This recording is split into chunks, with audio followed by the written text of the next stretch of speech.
All right, so as you can see here, I have this this big hole that was left here by the plumber from a water leak, and they want me to fix this back, obviously, because it doesn't look very good. What we have here was a closet door opening, and there was a piece of trim across here. I've already removed the trim because I have a joint that's going to be right here, and it's not too good to try to finish that joint right up against the trim. So if you have a joint that's close to trim, it's better to remove the trim because it's just going to come out way better, okay? So we have our floor joist here and here. So luckily, at least the hole doesn't seem to span past the floor joist. So your best bet is to keep within those floor joists. If I don't have a choice to add to screw to the floor joist or anything like that, I'm going to show you what to do here in just a minute. But for now, I'm going to draw out my lines, trying to keep them as straight as possible. And then I've already used a level to draw some straight lines here. If you have one of these oscillating tools like this, they work great for something like this. If you don't, you're going to have to use a drywall knife or something you can use to cut this out with, but I'm going to use this because it's what I have.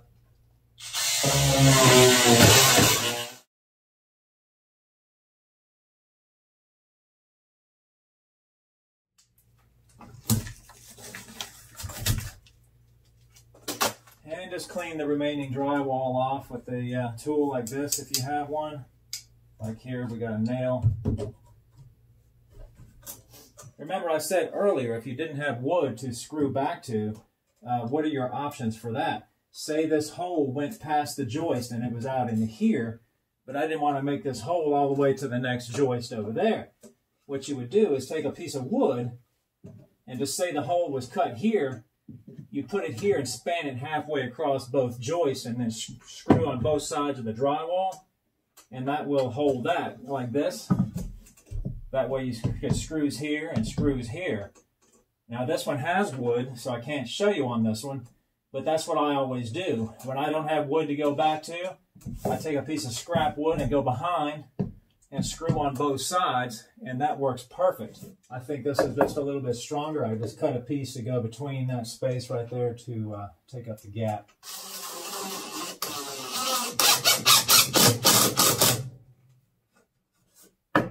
Not going anywhere. Yeah, I just wanted to show you this real quick. This is an example of what I was talking about earlier. Here's my other hole inside the closet. There's another big gaping hole here. And here my hole went past the joist right here. So I added some wood right there to keep this side stable. And across here we had a bow from the water, so I put this wood across here to help the new piece conform a little bit better. So that's what I meant by putting the wood halfway between the two pieces. Okay. So I got my piece measured out here and marked. Some of you guys might not know how to cut drywall. It just seems easy to me, but I've had a few people ask me, well, how do you cut drywall? So it's real easy. You just score it with a knife. Razor knife would be good. Be careful so you don't cut your finger off. If you have an L-shaped piece like this, and you want to take it out of a big piece, you either have to cut this with a knife and then use a drywall saw to cut the short side so that you can snap it, and that's it. Just put your hand behind it and snap it like that. Take the razor knife and finish cutting the back.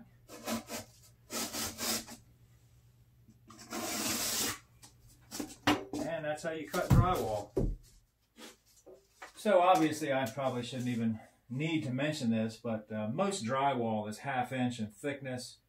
That's what this is. So just wanted to mention that just in case you don't know which one to buy. They're not all 1/2 inch, but most of the time they are. So just put your piece in place and screw it down.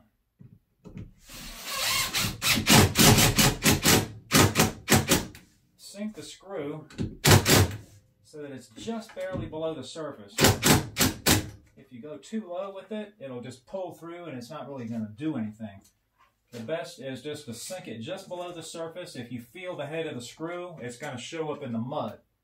So you have. One other thing I wanted to mention here is when you have these two surfaces here, they need to be as even as possible. If you've got one that's 1/8 of an inch higher than the other side, you're going to have one heck of a time trying to finish across that. They need to be flush or fairly flush, you know, within a very small tolerance. Comes out the best. You can have a little bit of a height difference there and still manage to make it work, but the more even, the better. All right, so next you're going to want to put some tape on this. You can use the paper tape I have right here on these straights if you want to. You got to put the mud down first if you go that route. I like to use this mesh tape on the straightaways here, and I actually like to use the paper tape on the corners. I think the paper tape makes a better corner. You can probably use the mesh tape in the corner, but I just don't like to do it that way. This stuff cuts real easy.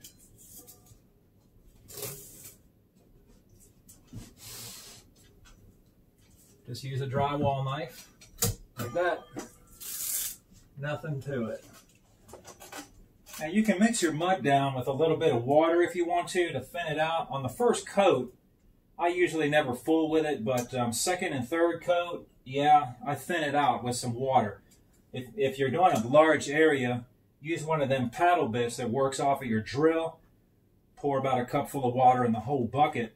But a small area like this, I just mix them in the tray because it's just a lot of extra cleanup work to do the whole bucket with the paddle bit and all that stuff.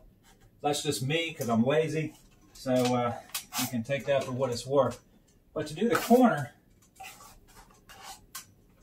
I just kind of put the mud on one side of the knife like that and just kind of spread it in there for the tape, for the paper tape.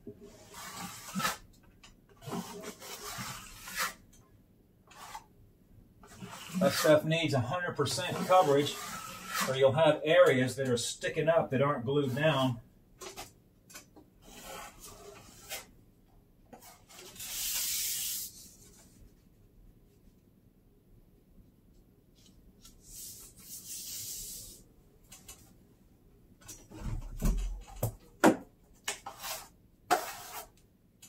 And just kind of use the knife to squeegee it out, kind of keeping those edges thin. You don't ever want really thick edges on drywall work, because if you do, you'll be sanding for a year. Make sure it's stuck down everywhere. Give it a thin coat here. I'm just going to use the taping knife to get the first coat on.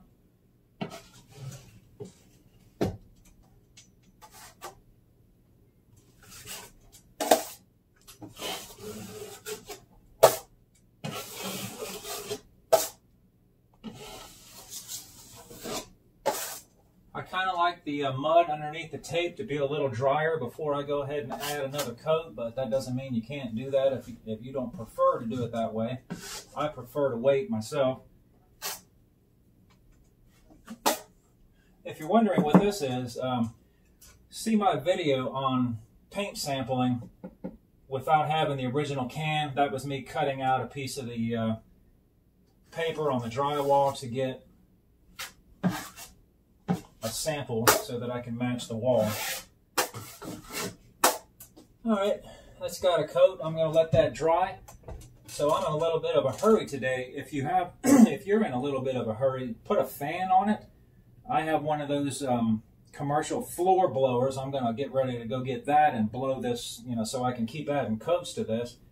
Need to let these coats dry. If you're not in a hurry, just come back the next day.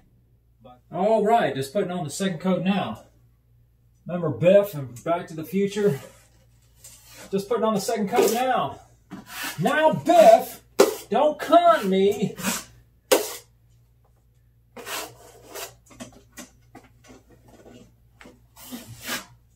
You'll probably need 3 coats. Sometimes I need 4.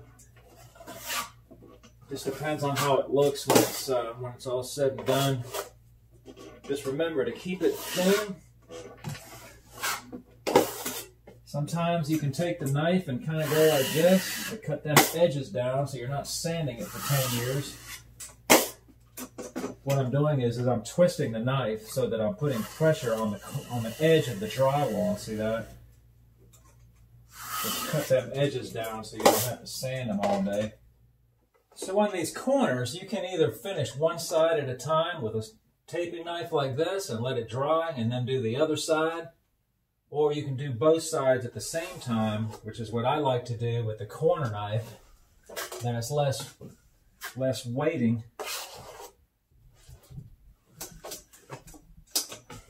Just get the mud on both sides of the tape.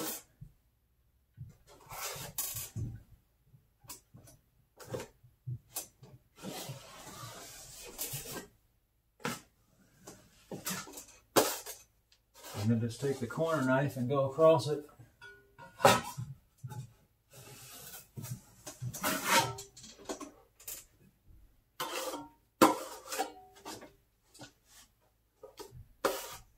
And then, of course, go back after it and cut down that edge.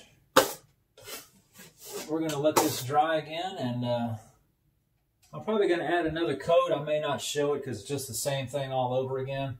And then I'll come back after I got 3 coats on, and possibly 4 if it needs 4. All right, here we are the next day. Everything's good and dry. I like to use a sanding sponge like this. Some guys like to use those pole sanders. They're all right. I don't like to use them. I think I have more control with something like this, but you know, it's up to you to do whatever you want on that. And I usually like to wear a mask on the sanding part just because I don't like to breathe all that dust. On the sanding, just a few tips. You know, it's got to be smooth. The edges have got to sand down to nothing. If you take a light, this has been over particular, and shine it across like this, you can see every little flaw that's in the work. And I know that's not really practical on a big job, but on something like this, it's perfect because you can see everything and it's going to turn out real nice for you. Remember, keep those edges down so they sand down to nothing, because if you can feel them with your finger, they're going to show up through the paint. It's just not going to look good.